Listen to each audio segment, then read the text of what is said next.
everyone thinks about the robots, like AI is the robots, The and the robots robots, are coming. they only work with humans. We have to make them human.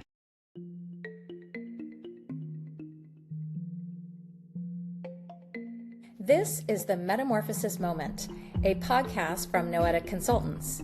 We are researchers, strategists, trainers, and coaches obsessed with how change actually sticks. On our show, we have candid discussions with leaders who are embracing change, and we work to uncover what they're doing to help others achieve similar success.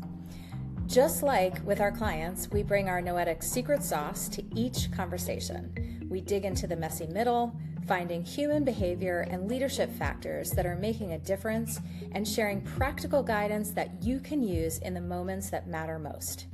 I'm your host, Nancie McDonnell Dougherty. Let's fly. If AI in your organization feels a little chaotic right now, you're not alone. There's a lot of emotion around AI, and even though it seems to be everywhere, adoption is wildly uneven. Senior marketers know AI is important, but most teams are stuck in that in-between zone where AI is being used, but it's happening individually and inconsistently. In the broader world, it's loud and full of hype, but inside organizations, it's chaotic and unclear, which adds tension to the already emotionally charged conversation. Governance concerns, privacy concerns, job security fears, and honestly, confusion about what good even looks like. So today I'm sitting down with my Noetic team member, Samantha Martin, to move this conversation out of hype and into productive AI habits. We'll be unpacking what's going on inside marketing teams right now and why leadership matters so much in this moment. Thanks for listening in. Today is a really special day because I have the wonderful Samantha Martin with me, who is on our team and just an amazing contributor. And I'm super, super excited to have her here. And we are going to be talking all about AI today. Big topic, obviously, for many, but in particular, we're going to talk about how senior marketers are navigating it right now or not navigating it as it goes. So welcome, Sam. So happy to have you here. Thank you. I'm so excited to be here and to talk about AI. Like it's been a journey for me and you've been leading the charge, so I'm excited to talk about it. Yeah, we're all rolling on the journey. What we're going to get at today is helping people who are listening understand like what's going on out there, normalize it a bit and talk about like where are we right now and what can everybody do to try to advance themselves. It's a super hot topic. It's being talked about anywhere and everywhere. And what we're seeing right now is this unevenness, I'll call it like lumpiness, where everybody knows AI is important, but what we're seeing in marketing functions at the senior marketer level all the way through teams is that people are working with AI to very varying degrees. So we have people who are really into it, using it every day. You have people who aren't using it at all, and then people in many different places in between. But in general, we are seeing that people are not using it as a team. So let's just start there. What are you seeing from marketing leaders when you talk to them about AI? Yeah, you said it beautifully. It's like the inconsistency. Every organization is approaching it differently. And I think it's because people don't know how to govern it yet. We hear that in some of the very larger organizations, they're creating their own AI, which then it puts some of their marketing leaders at a bit of a disadvantage because they're waiting to create that AI. And so then they're like secretly using ChatGPT on their phone because they don't want to miss out on what's happening. And then we see teams kind of hoarding that knowledge because As like individuals. because Yeah. they don't want to lose their jobs and they're concerned. There really is just a lot of fear around it. We have a story where we heard this mid-sized agency shut down all of its AI with no explanation. Someone said something bad had happened, and Yep. so then people were like, "Oh my gosh, what happened? Did someone put something in there?" So it's like this real inconsistency and feeling rogue. And I mean, just like anything, you have to have a little consistency to be able to use it. Yeah, and I'll add another story of a big company, global company, and they're building one and they've told everybody to wait and like don't use any tools until you get the one that's going to be blessed to use. And I'm sitting there with a very senior person who I will not name, who is telling me what she is using in her Rogue. Yeah. Yeah, she's like, I can't wait for this in my role, and knows like full on that she's not in compliance. So yes, there's a lot going on, and I agree with you. Governance is one of the really biggest issues. So when you think about the hesitancy and the fear, like what in particular, just take that down a click. Like, anytime we learn, we talk all the time about above the line and below the line thinking. So for those of you listening who haven't sat in one of our trainings or our facilitations, it's not our model, but from the 15 Commitments of Conscious Leadership, they talk about this invisible line that we have around like curiosity is above it and fear is below it. And our brains take us into the fear all the time.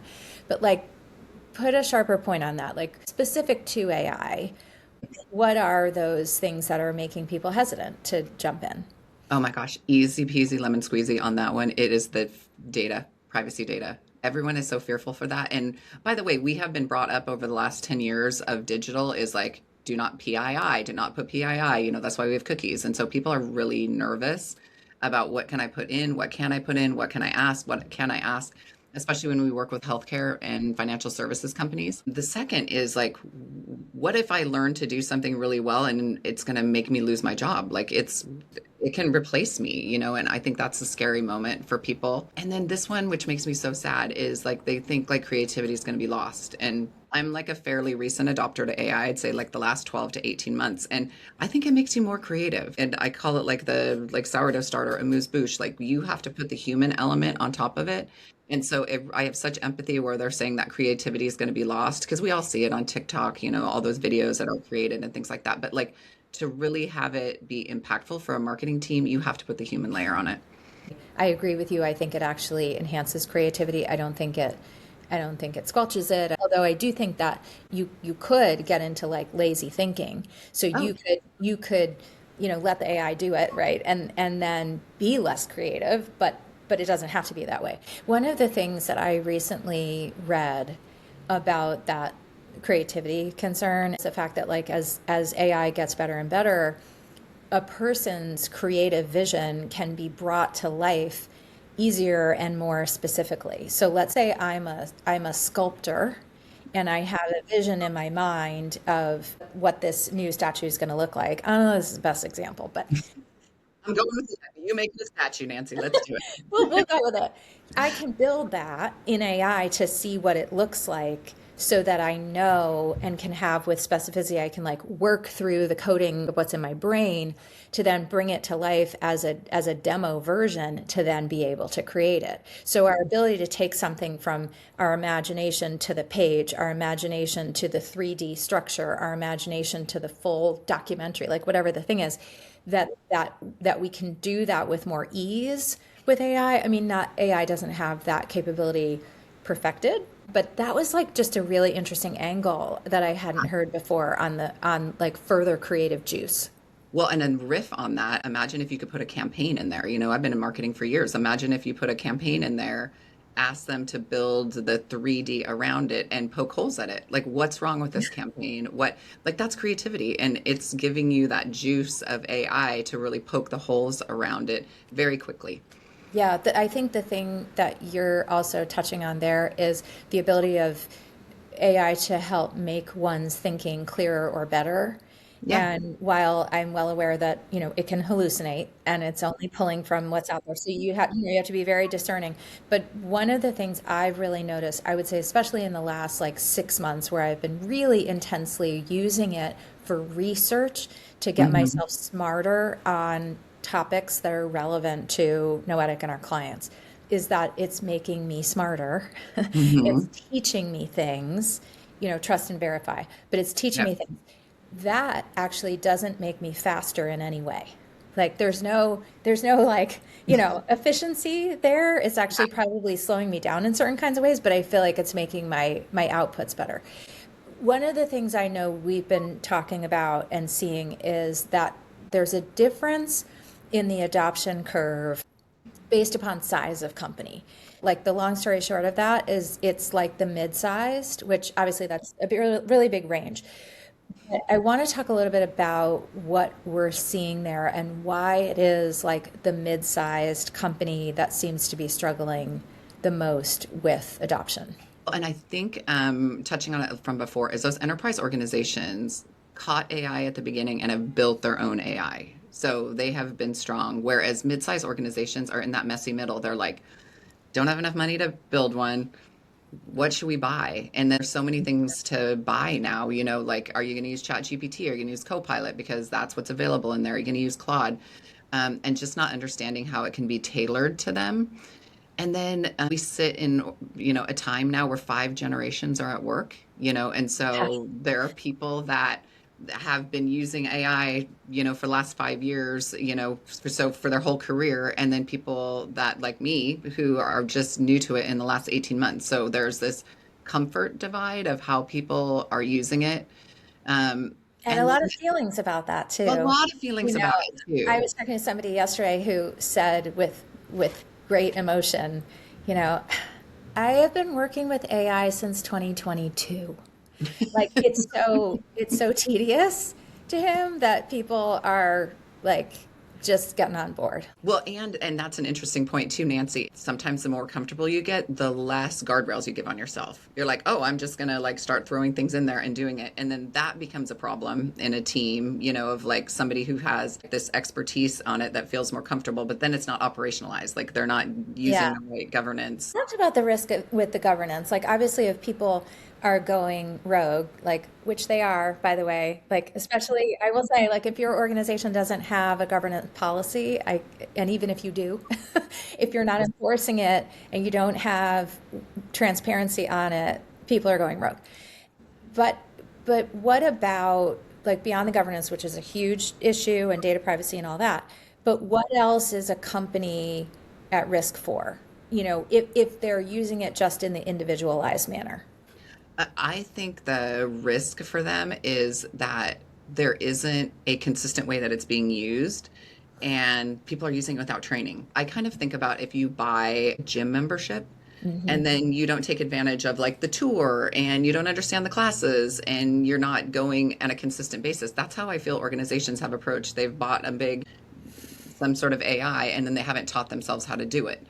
They really need that training for people to use it. And just like a gym membership, some people will go every day. Some people will never go, so how do you like not treat it like a gym membership, treat it like something that is like inherent and something that you have to use every single day? Yeah, you don't want to buy the tool and have it sit on the shelf, but there is the proper use thing, right? Yeah. And then knowing that you have people in all different mindsets with it. So at Noetic, the first thing that we are doing with clients is the AI readiness survey. It's like 15 questions, but it really gets at people's mindsets and beliefs and behaviors, all of that around what they're doing with AI right now with no judgment. And it's interesting because there may come a day where people wouldn't feel comfortable answering this honestly, but right now people are in a space where they are comfortable answering it because everybody knows they need this help. And so it enables us to have an individualized look at all the people in the team, where they are in their AI readiness, and it helps us roll it up and be able to look at the full team and Mm. what are those collective gaps and opportunities. And then from there, there's two branch outs of it. One has to do with, okay, from a learning and development standpoint, what do your individuals and what does your team need? And we develop training curriculum around that to get people more AI equipped where they need to be. And then the workflows side. The workflows side, it's really addressing this thing where people are not operationalizing AI across. They are working as individuals. So we've always done process work, right? But this is taking AI and infusing it into that workflow. So let's say you are building campaigns, looking at the step by step by step of what you're doing as a team to build out that campaign in partnership with external partners or not. And then where should AI infuse and making that a stood up process that everyone can then follow.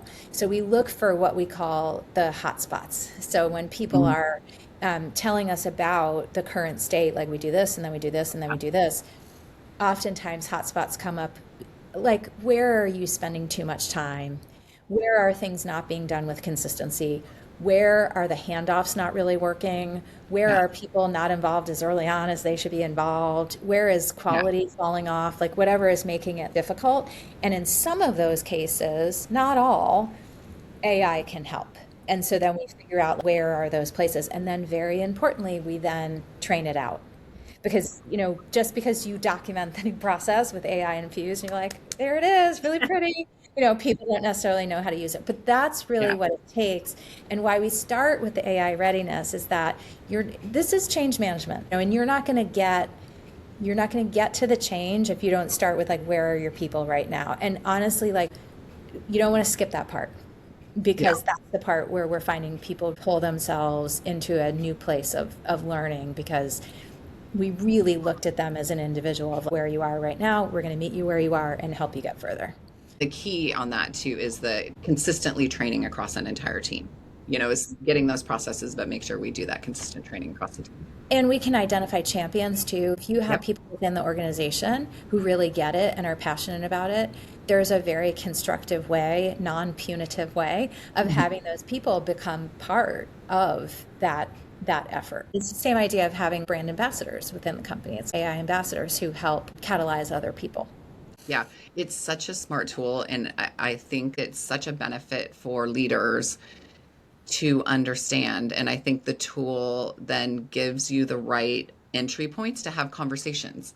Where should you be using it? Where should you not be using it? Should we add governance? What are people confused about? Are people fearful about it? I think it's a really smart way to do it, especially in those middle-sized organizations. Like I think the big Yeah. enterprises are kind of figuring it out, but in the messy middle, where can we help people with that? Yeah. Yeah. Agreed. The other really important aspect that I want to make sure people are thinking through is moving from this individual use, as uneven as that is, Yep. into what I'll call like workflow use, right? Infusion into your processes, infusion into your ways of working. And what, we've talked about is like this work is not really any different in its foundational nature from what process work has always been. And recently, a few months back, we did this for ourselves. Yeah. And we love to go, shout out to Lansdowne in Virginia, because it's just beautiful there and they're so Yep. nice to us. They have lovely, lovely fireplaces that we sit by. Yes. But talk a little bit about like what that was like, right? Going through that process. Yeah, it was a real aha moment because we think that we have good adoption, but to turn the lens on ourselves, drink our own Kool-Aid, drink our own champagne, and throw in a process and say, analyze this process. Tell us what we're missing. Tell us where it can be refined was really amazing. And you said something so interesting. Why are we treating AI different than we've treated every process that we've been doing in marketing for years? Like how to do a creative brief, how to launch a campaign. And so that's where I think we could blow the fog off of AI scariness for organizations is like, let's assess your AI readiness, but then let's deep dive into the Right, process, right. It's understand like the what you bones can, of it. yeah, Yeah, the bones of it are the same. But I think too, I will say like just such a kudos to you and the team that you have a way of in trainings, like so, once we know what those changes are, that you want to infuse, getting people excited about it, getting people to put down their worries and just dig yeah, in and learn and feel safe to learn. And it's like the vibe you create, but it's also about getting people focused on the fact that like nobody in this room knows how to do this yet. We're creating it together. We talk about that power of co-creating, and it's true. Like, and you get everybody rolling up their sleeves together. And in particular, when you're looking at like the current state, it's really helpful to identify the hot spots. So where are we spending a lot of time?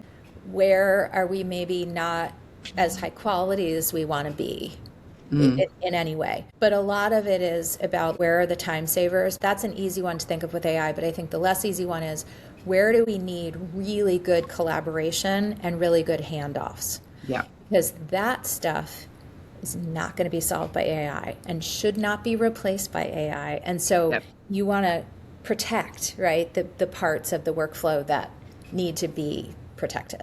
everyone thinks about the robots, like AI is the robots, The and the robots robots, are coming. they only work with humans. We have to make them human. You have a great podcast that you did not too long ago talking about like the 8 things that are the soft skills. And I think for a while soft skills kind of got a bad rap, Yeah. Soft gets easily confused with easy. yeah.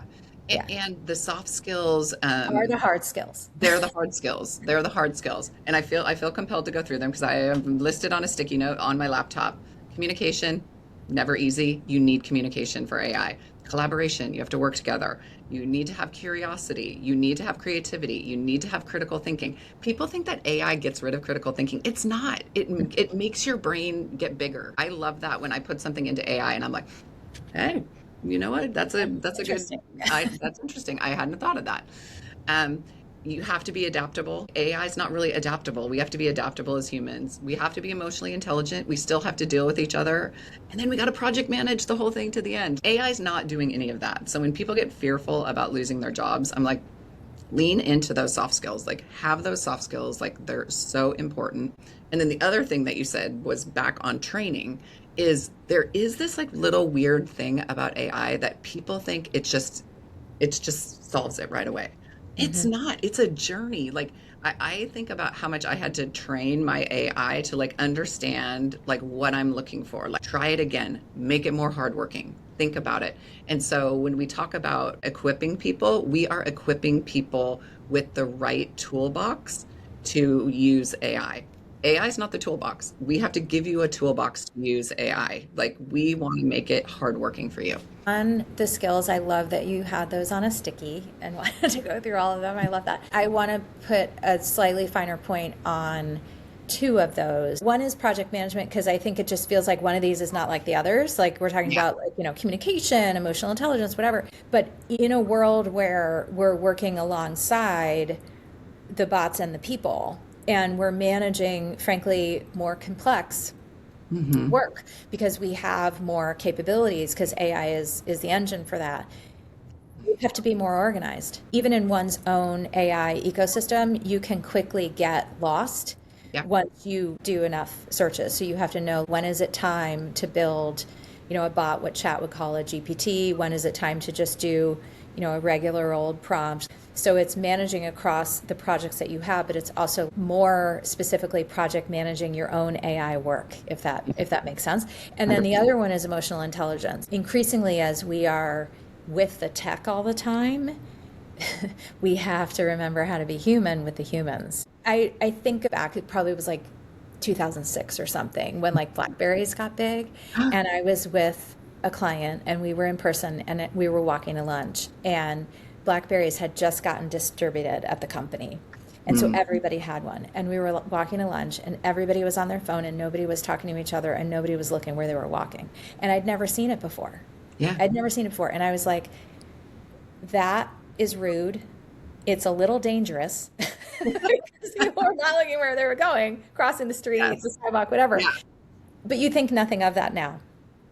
If you think about this world where we will have robots walking down the street, right? We will have machines. It's going to be machines and people. We have to bring our humanness all the more. And Mm. in bringing our humanness, thinking about how other people will receive your messaging, how other people Mm. are feeling about an initiative. That stuff is going to matter all the more because will have less attention naturally paid to it. So I'm not trying to get super existential here, Yeah. but I just pull those up because I think from the soft skills that are quite hard, those are biggies. I do think an interesting, the emotional intelligence one too, is that I don't think as good as you can get AI, it's never a copy and paste. And that's something that like organizations need to understand as well, is that it all needs to have an emotional component to it. And like if you copy and paste, it's kind of like you're plagiarizing AI, and you need to put your human element to it to make sure that you've overlaid your curiosity, you've overlaid the emotional part of it, and just making sure that that is translatable, or else it's just robots talking. I think plagiarism is exactly right. Also, if you don't take the time to rewrite, I rewrite everything that I Yeah, get from AI. I yeah, rewrite it. I might paste it as my reference, but I rewrite it. If you don't do that, you don't hold it in your brain. Yeah. I have a friend, you're not present to it, to the Yeah. content that you have now put out there. I have a friend who did, I forget exactly what it was, and he made this post in social about it, that he had done something. I don't know if it was a performance review or it was something like significant for his team, and he had AI do it. And he did copy paste. Like he said, I copy pasted. Wow. And he had somebody come back and ask him a question about it later, and he couldn't pull the file from his brain. Oh, And he was like, I'm never going to do that again. So, it's like problematic. And if that's not enough reasons, I was reading just this week how hard it is to get AI to write like you, Sam Martin. There's many, many steps that go into it. And even with all those steps, sometimes the AI devolves back to its own AI-ness and its yeah. own voice. So there too, like, do you want people reading communication from you that sounds like you didn't write it? No. And you can tell. You can tell it uses some weird words and, of course, the M dashes. I want to ask you about leadership.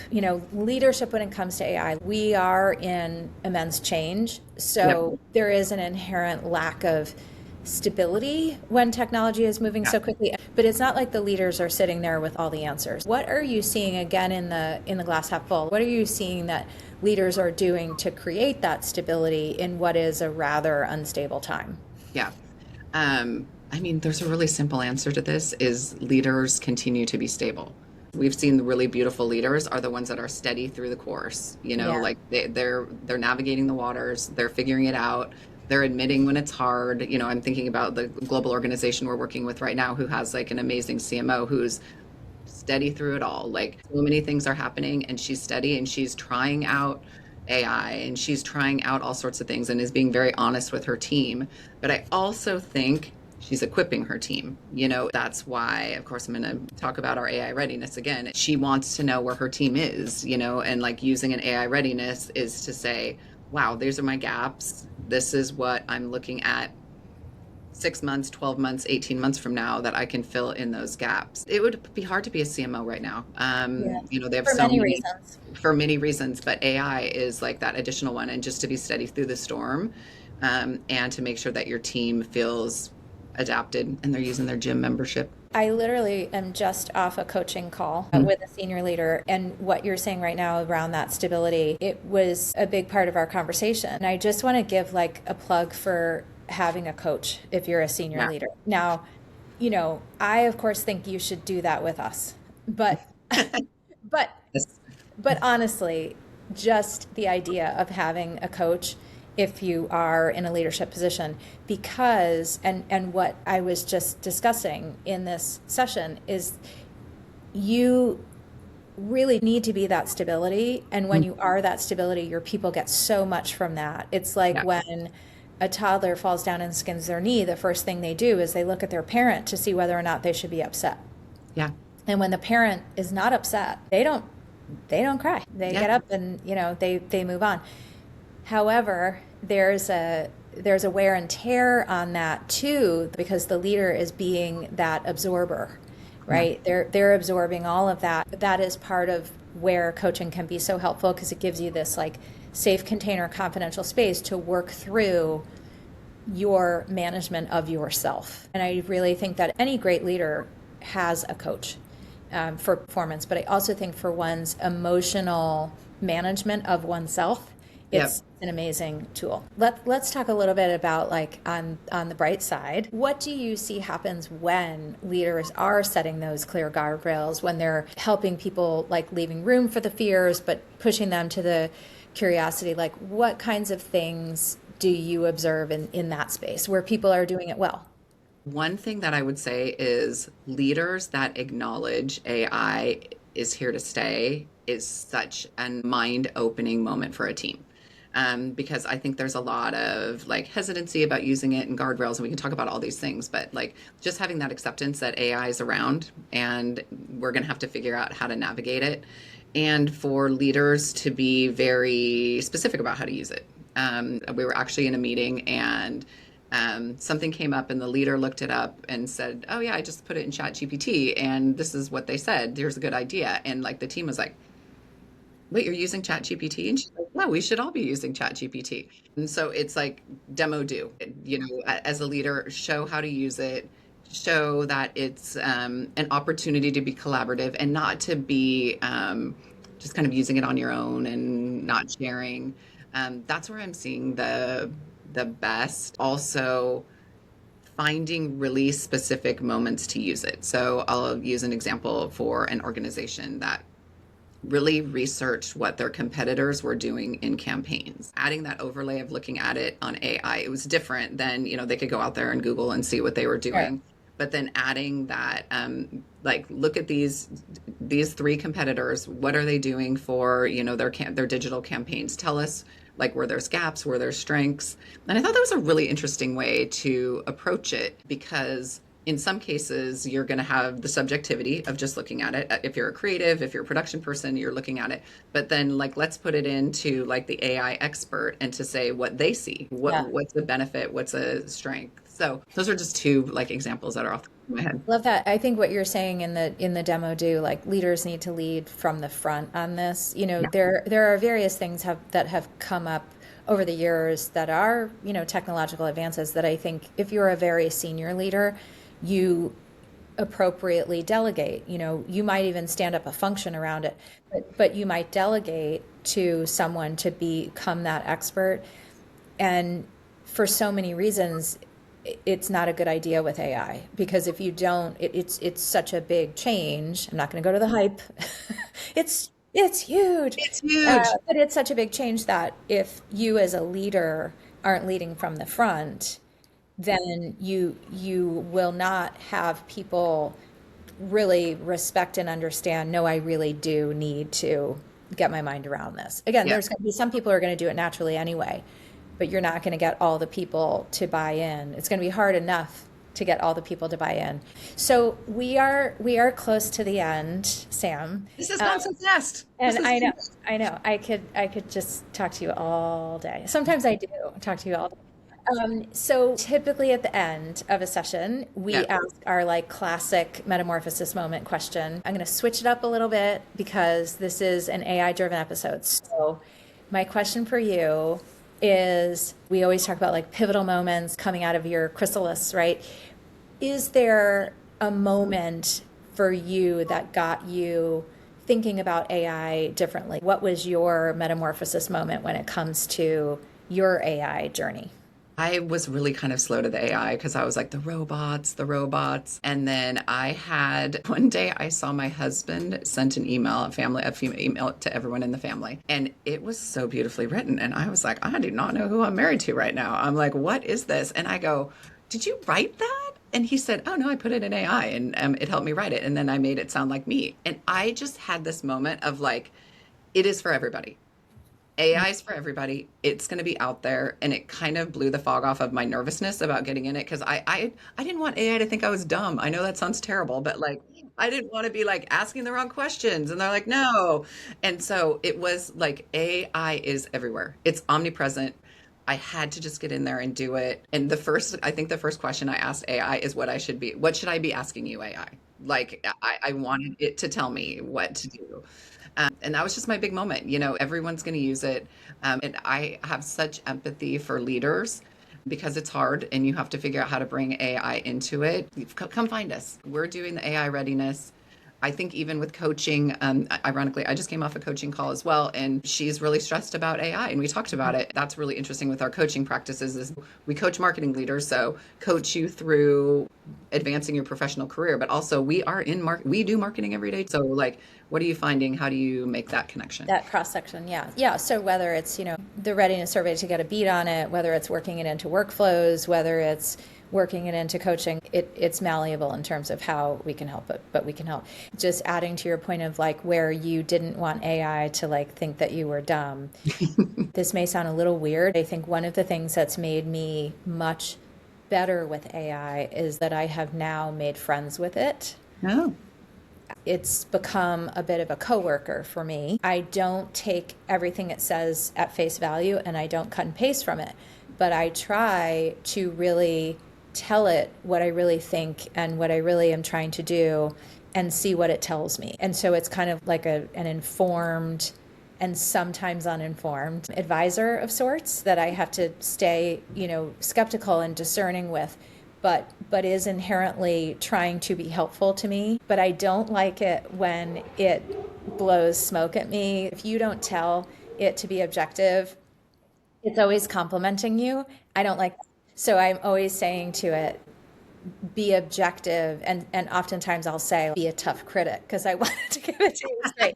I think of it like back when I was a kid, we had a full set of encyclopedias. As I became an adult, I had the internet, and now I have AI. It's we live in amazing times, and I never thought I could just go in and ask for give me a 10-day trip to, Italy. There you go, gives you a 10-day trip. And then it also can help me with work. I mean, it's just an amazing piece, but it's a tool in your toolbox. Like, Yes. you still need to be a human, you still need to talk to people, you still need to communicate, but figuring that out and finding those efficiencies and finding those ways to get smarter through AI help is amazing.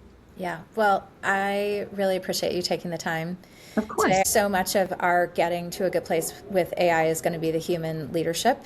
Agreed. So for people who are listening, if there is anything in this conversation that hopefully it sparked some ideas for you, if it sparked questions for you, we'd love to hear from you, or if you have any feedback at all, you can always find us on our website, noeticconsultants.com. I love it when people connect with me on LinkedIn, particularly, if it's related to an episode and, you have specific thoughts. We are here to help strengthen brands. We're here to help strengthen teams. We're here to help strengthen leaders. AI is a tool in that toolbox. So thank you for listening. Sam, thank you for being with me. And until next time, keep strengthening those brands and the leaders who bring them to life, especially the leader in you. See you next time. Thanks for listening to the Metamorphosis Moment, a podcast from Noetic Consultants. If this episode made you think about what's next for your team or about a challenge you're currently facing, we'd love to hear from you. We often help leaders think through complex issues to realize the change they seek. Until next time, trust the transformation and make it stick.